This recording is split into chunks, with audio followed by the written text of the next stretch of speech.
أعوذ بالله من الشيطان الرجيم. بسم الله الرحمن الرحيم.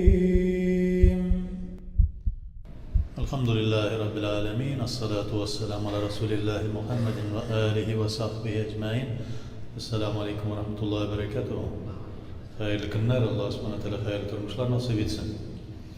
Peygamberimiz sallallahu aleyhi ve sellem'den aytgan bir hadisi Es-sekinete ya ibadallahi es-sekinete. Yani aşıgışan bulmağız ya Allah'ın kulları, aşıgışan bulmağız, vakarlı buluruz. Yani salmak buluruz. Her bir işlerimizde de. Çünkü Allah subhanahu teala özü de Kur'an-ı Kerim'de huvellezî enzeles-sekinete ala fi kulubil mu'minîne liyezdedû imanen ma'a imanihim. Allah teala şundadır ol ki özünün kullarına, mümin Müslümanlarının köngüllerine sekine, yani tanışlıkını, iminlikini indirişi, yetkirişi. Ne için? Köngülleri dağın da ihlaslıkka artsın, köngülleri dağın da Allah subhanahu teala'nın dinine artsın, imanlarına kısın işindi. Sekine degen sözde Allah subhanahu teala şulay yok. Nuh aleyhisselamın kıymesin, şu tabutun tabırlar, şulay yok köterip barırlar, ferişteler köterip barırlar, onda şulay yok, şu sekine bulurdu. Yani sekine degen düşünce vakarlik, mümin Müslüman vakar bulurga deyiş. Aşık işen bulmasga deyiş. Orada berdi, nindedir bir fikirge kelirge deyiş tügül. Teginden işitti, bundan işitti, şunun bilen aşığıp nindedir bir kişi turunda naşar fikir toplarga deyiş tügül. Bütün nerseni tügel ettirip öğrenirge deyiş. İlimde bulsun, birbirine karata münasebette bulsun, birbirine karata ihtibarda bul, birbirine bilen aralaşkan vakitte bulsun. Her vakitte de vakar bilen, aşıkmışa, akırın gına, salmak gına, yürüştürüşte de. Berilip soğulup tügel. Bugünkü günde elbette bir katı şunun kadar tizlik bilen baratırgan vakit mobil ne deyip eytelerin duruşçılata. Lakin onlara karamasdan mümin Müslüman salmak bulup kalırga deyiş. Aşık mağız deyip, aşık işen bulmağız. Nindigine işiniz bulsa da, gıylim aşık alganda mesela teginle mınnan üstüne aldığında şunun bilen tizrek nindidir bir netice yasarga aşıkma. Başta öğren. Bir eyverine öğrenesin kilse, onun bütün yaklap direği yönünden, bütün yağından öğren, aşıkmış yağına, ondan sonra fikirle, ondan sonra nindidir bir netice çıkarırsın şundan. Şulay yok indi, aşağılan vakitte da aşıkmağız deyim. Peygamberimiz sallallahu aleyhi ve sellem'e hatta soğutup aşağız deyim. İşte tıgıla ağzı pişire aşağıp, berle soğula aşamağız. Şulay yok indi söyleşken vakitte de sözleriniz de uylap söyleyiz. Çünkü ekirin gene salmak gene söylegen vakitte kişi her bir sözünü uylaytırgan bola. Her bir sözge karata bir fikrin aşağı çıkarıp, onun hikmetini izleyin. Kişiye anlatgan vakitte de, kişiye yetkirgen vakitte de her nindigine türlü söz bulmasın, nindi tür söz bulmasın. Mesela gadiyine bir turmuşdağı bulgan sözü söyleşkende de.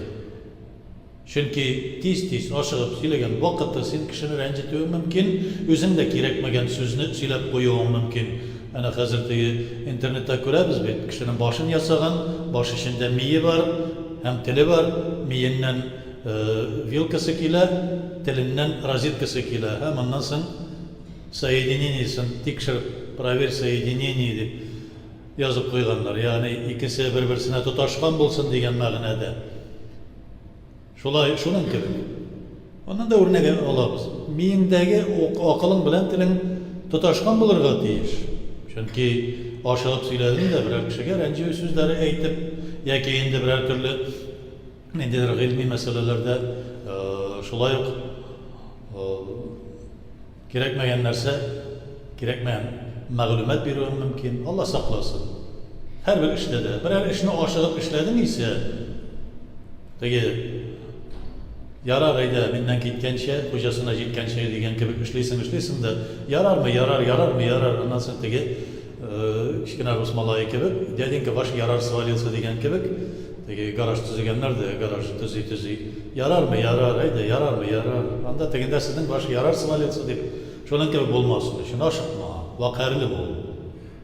Yaşlık vakitinde da şunun için ulular gerek deyimiz. Ulular vakarlı bola. Ulular turmuşunu tatagan bola. Ulular turmuşunun tecrübesini toplagan bola. Ulular aşık mınar bir vakitte de. Akırınlık bilen, salmaklık bilen olup baralar. Vallahu'llezî enzeles-sekînete fî kulûbil mu'minîn. Yani kugulingizge Allah Teala salmıymını şu sekineni, şu akırınlıkni, salmaklıkni, vakarlikni. Ol tegi yalqavlık degan söz tugul, bütünlay uşenlik, bütünlay tegi juqlab jüri turgan mesele turunda söz var mı bunda? Tegi qay bir kishi akırın bulurga teyiş deyip artık akırınlık, yalqavlıkni göz aldida ketirer. Yalqavlık sebebinden akırın gına bola başlıyor. Yok, qanday tugul. Gerek vakitte tezirek deşlerge gerek. Gerek vakitte biraz aşıqıp da koyuğa gerek de. Lakin onday aşık oturunda, onday akırınlık turunda söz tugul. Vakarlik, salmaklık, oylab işlengen, oylab söylengen, oylab amel kılıngan bulurga teyiş. Bütün nersede de. Ne biz aytamiz, şuna göre yaşlar şavup barışı bir at gibi olsa, olalar ne için aksakallar gerek deymiz, onlar bir dilbige gibi. Şuşu aygırını ekringine tıyıp bara. Dolap ketken atını, dolap ketken aygırını tutup bara, dilbige gibi. Ama Allah subhanahu teala bizge şuşunday bir turmuşta özümüzge ulularını berip, onlarını hürmet etirgen koşu. Peygamberimiz sallallahu aleyhi ve sellem'nin özünün ulularga qarata bolgan münasebetini göremiz. Hazreti Ali turunda beyikte meşhur bolgan bir vakıga, ertengi namazga çıkada. Ertengi namazga çıkkaç kurşida bir Yahudi qartı yaşay turgan bola, ol da qoyadır çıkkan bola, meşitke taba kiti. Şuşu qartını uzıp, onarga arqanını көрсетмим, ulu kişiге arqanı көрсетсең tertipli bulmaz, edepsizlik көрсеткен kebik bulurman deyip, ona uzmışa, onardan alda baru, ulu kişiden alda kitu, edepsizlik bulur deyip, şuşlay ana ekringine uzmışa bara. Indi azan da iyitile, indi qamet tavuşlarda işitile, meşkede jirak kalmay. Şul vakitte Peygamberimiz sallallahu aleyhi ve sellem rukukka ketkeş, ikinci rekaatning rukugina uzoqqina rukukdan turaymışa tura. Bir uzak tura. Ondan sonra indi namaz bitkeç sahabeler müracaat ettiler. Ya Resulullah, nerse buldu şu kadar rukukta uzak durdum deyip. Gali de cemaat namazına gelip Allah Teala'nın ecir savabını alsın işindi. Çünkü bu vakitte Allah Teala'nın mahluğun ulu kişini hürmetledi. Allah Teala da onu hürmetledi, cemaat namazının ecir savabını alsın deyip deyip. Min rukukka ketkeş, Allah Teala Cebrail aleyhisselam'a getirip, Cebrail aleyhisselam kanatı bilen benim arkama basıp durdu. Ta Hazreti Gali meşitke kirip bizge kuşulgan şeye kadar turayttırmış yatırdı deyip rukuktan. Şuna göre ululuk, vakarlik, salmaklık meselesinde ulularımız bizden bir dilbege gibi deyimiz. Hem ulularını her vakitte hürmet etemiz. Çünkü her bir kişi bu dünyada ululuk sıfatına köşeşek. Her birisi de malay bulup kalalmay, jigit bulup kalalmay. Ulu bir kart da bula, ulu bir abistay da bula. Hatın kızlardan mesela ömür boyu kız bulup kına, yaş kız bulup kına jüri almay, yaş jigit kına bulup jüri almay. İrat kişi mesela şunun gibi bizden de kartlılıkını, ululukunu tatıysımız var, biz ihtiram etemiz. Bugünkü günde de mesela bütün Rusya boyunca köp illerde ulularını hürmet etip, onlarını iske alatırgan bir gün ettirip belgilegenler oldu olsa yani nindi gün degende bayram mı oldu mu? Yok iske alalar. Onlarga bir hürmet görsetirler. Biz elbette ulularımızga her daim hürmet görsetiriz. Lakin bunday kunni bütün kişi hatta endi dindan jiroq bo'lgan, kufrlikda bo'lgan kishilar da hurmat ko'rsatgan vaqtda biz yo'q, biz chetda qolamiz deb aytmaymiz, biz de hurmat ko'rsatamiz. Shunga ko'ra turlicha ularga nedir bir ixtibor ko'rsatilar. Kishiga ixtibor kerak, kishiga bir hurmat yuzi, ixtibor ko'rsatilar kerak.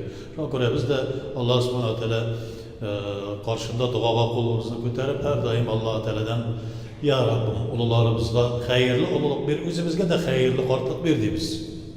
En baxetli kişi kim? Allah Teala yolunda jüri Sakalları ağarıp, qartayıp bitken uzun ömürlü qart kişi, en baxtli. Ne için? Çünkü Allah Teala aytgan sözü var Qudsi hadiste. Allah Teala yolunda yürüyen, şal kirgan, çeşine sakalına şal kirgan kişini Allah Teala gazapqa tortirga uyalanmen deb aytdi. En baxtli kişi. Ömrün uzun bulsun. Hem indi g'ibadetda bo'lsin. Alloh taolo rizo bo'lurliq darajada g'ibadetda bo'lsin. Shunga ko'ra biz de ulug'larimizga har vaqtda tilaymiz ya Rabbim. Allohumma Rabbana shu ulug' qardoshlarımizga ya Rabbim.